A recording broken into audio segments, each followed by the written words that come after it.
Howdy, Patrick Kincaid, and we are back for lesson 1.09. Plan ahead and your dreams become your reality. This is kind of dipping our toes a little bit into the mindset um, section that's coming up next, okay? But I wanted to really show you a little bit of forethought can go a long ways with an Amazon business, all right? So, foundations. That's the section we're in. We're in the last lesson of that. Is at 1.09, plan ahead and your dreams become your reality. So there's 4 things we're going through here today. First one, not a get rich quick scheme. So often Amazon selling on Amazon is seen as a way to really strike it rich, quickly. People think within a few months they can be pocketing millions of dollars, right? Or they can be making 6 figures next month. While this has happened to some people, as with any business, there's some lottery ticket winners, right? There's always somebody who really hits a home run, is able to quickly get it get their business off the ground and making money right away. It is so rare, however.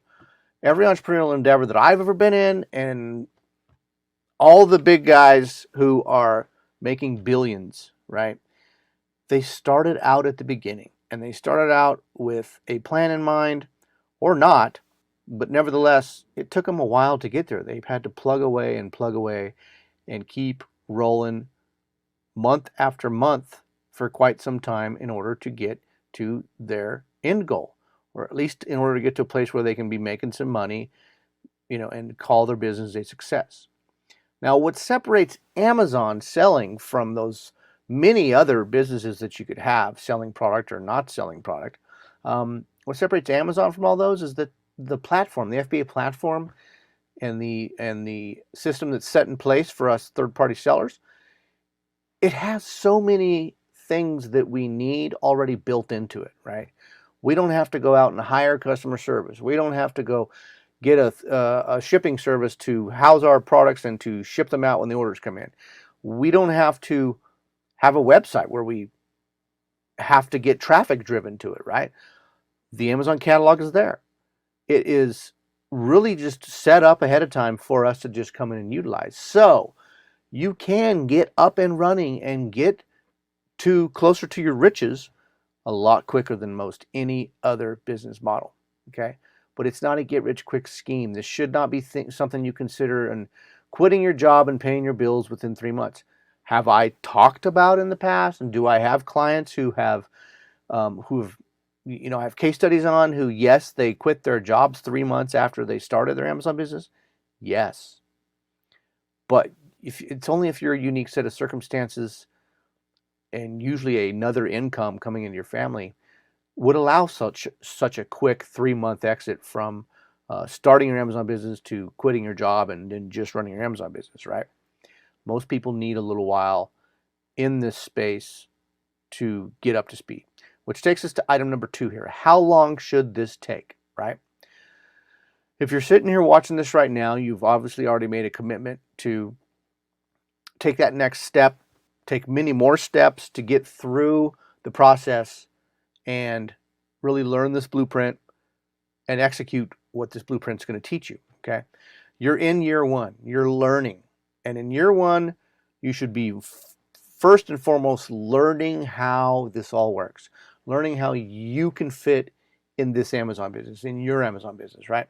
How it's going to look for you, and start getting a taste of what it actually, feels like, looks like, smells like, and to have actual products up and selling in your brand on Amazon, okay? 1 to 3 products is the best you can expect for yourself.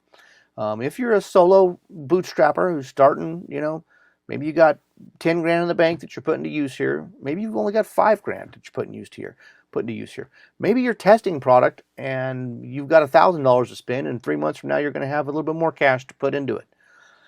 You could plan on, in this first year, first and foremost, learning, and at the end of it, you could have 1 to 3 products in your brand. Okay, that should be your goal.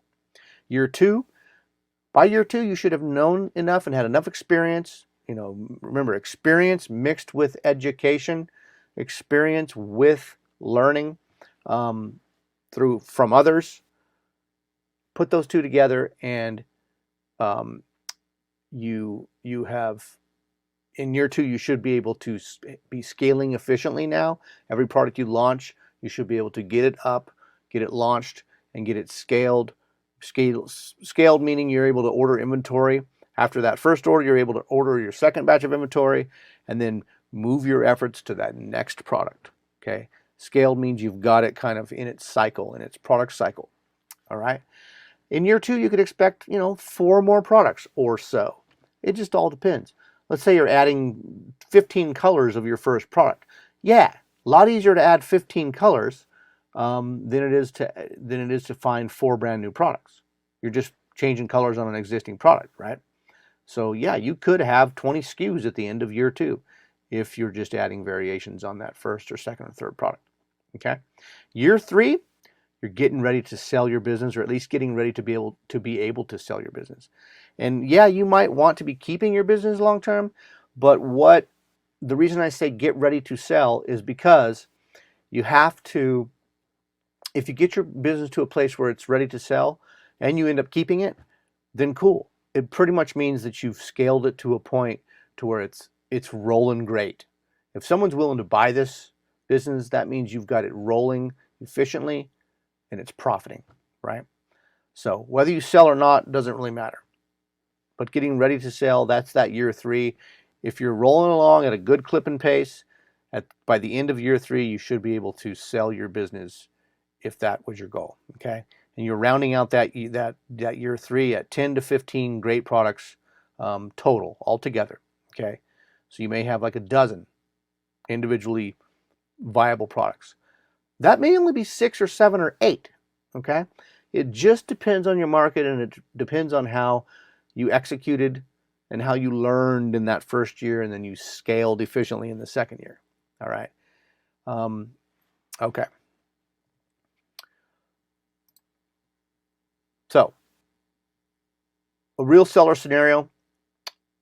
An acquaintance of mine, I've worked with her before, and her name's Lita, and I got off the phone with her a few months ago, and I've known her for about 5 years, maybe 4.5 years, and she was going about 5 years as of last summer, okay?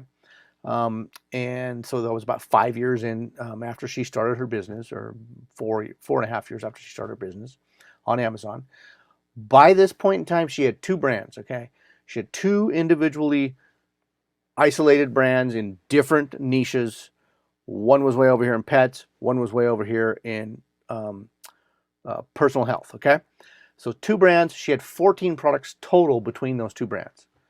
8 in one brand, 6 in another. She sold one of those brands for $3 million, okay? So over the course of 5 years, she was able to develop 2 brands, 14 products, right? She sold one of those for $3 million. She sold her least favorite one for $3 million. And the one she was more passionate about, she kept. She still has it. She's still running it. But she pocketed $3 million from the first one, okay? She's going to roll with that second one for a while, maybe start another one, and eventually probably sell that second one, right? She still has that one brand, okay? So looking ahead, she's going to scale the remaining brand to a top quality business for a $5 million plus exit. Add $3 million to $5 million, let's say she sells it for $7 million. She made $10 million from her Amazon businesses. And it's only been 5 years, folks. She could sell her second brand now. It's doing better than the first one was. She could probably exit now for another, $4 million. She could come out right now with $7 million and call it done. But, she's still working. She's still enjoying it, her and her husband. So that's just one real seller scenario. I mean, that could totally be you. When I talked to her last, she was asking me, Patrick, do you have any idea how to hire people for a company?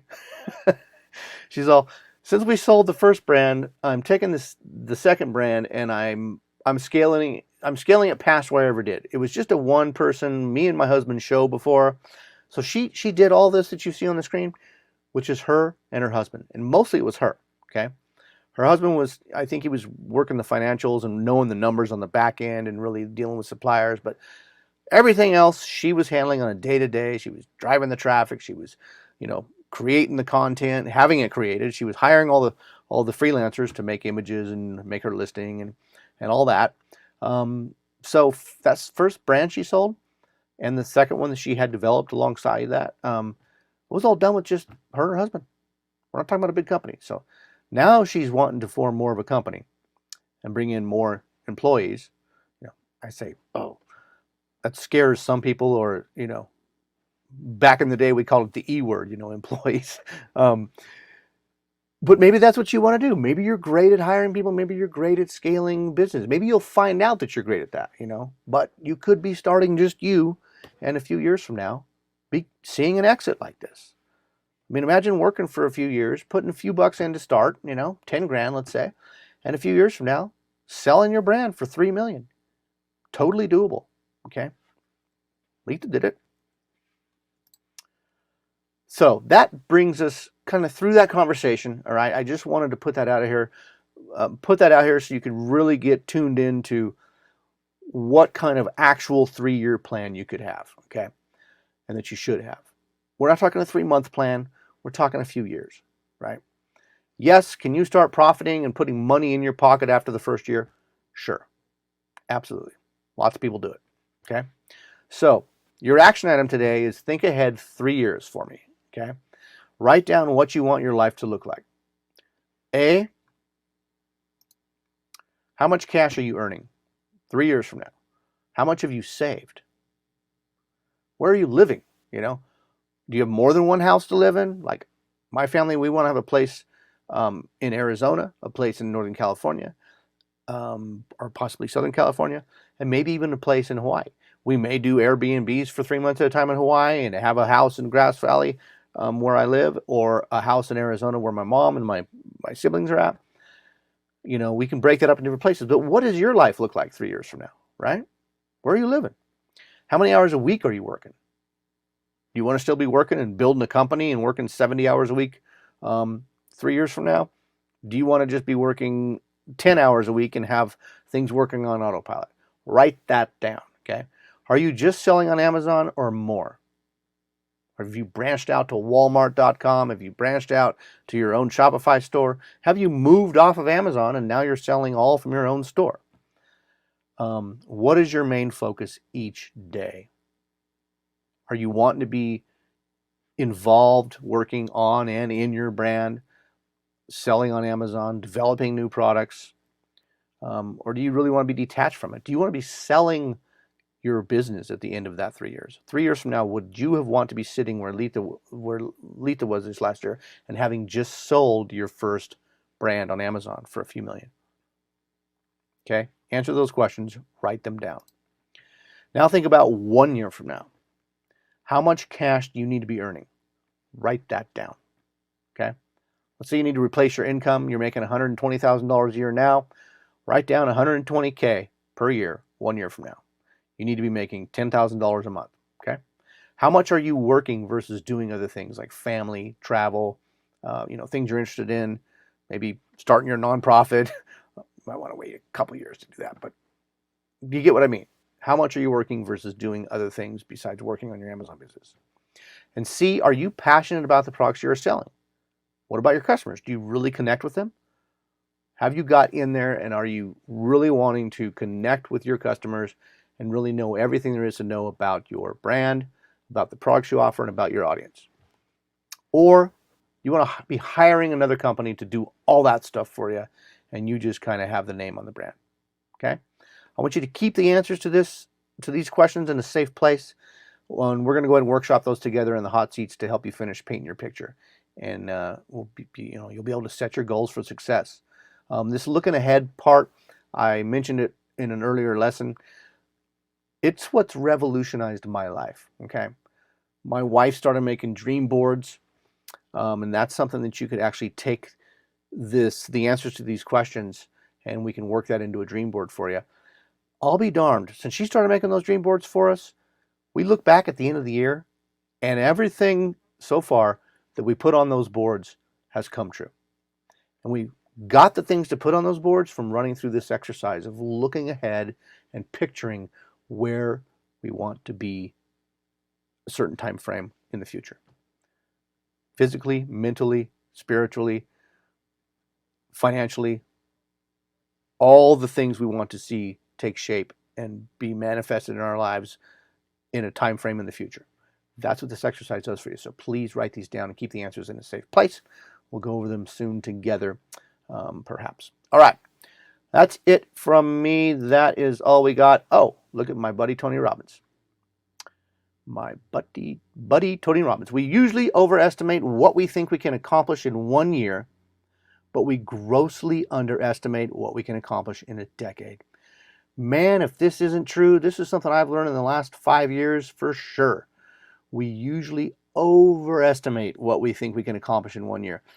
And let me just tell you, folks, when you do that, and it's a natural tendency for us to do that, we think we can do more in a year than we actually can. I have found when I've done this, it's made me frustrated at myself. I've gotten down on myself. It's curtailed, it's slowed down my progress. Okay. So if there's one quote you read from Tony, this week, make it this one. Okay. This month, make it this one. Over the course of the next couple of years, make it this quote and take this to heart. He knows what he's talking about, and I've proven this in my own life. I wish I would have read this and really believed it, 10 years ago. I've had some years where I just didn't get everything accomplished that I put on my list, and I beat myself up at the end of that year for it. Okay. I don't want you guys beating yourselves up. You need to keep rolling with this business. You need to keep in it for this next 6 months and come out the other side across the finish line, but not the finish line, across a finish line, and know that you can accomplish a lot more in the coming years. But you got to stick on the path, okay? And you got to write that path down. So that's what you're doing. All right, enough out of me. I thank you guys for being here once again for another lesson, and I'll see you on the next one. Take care.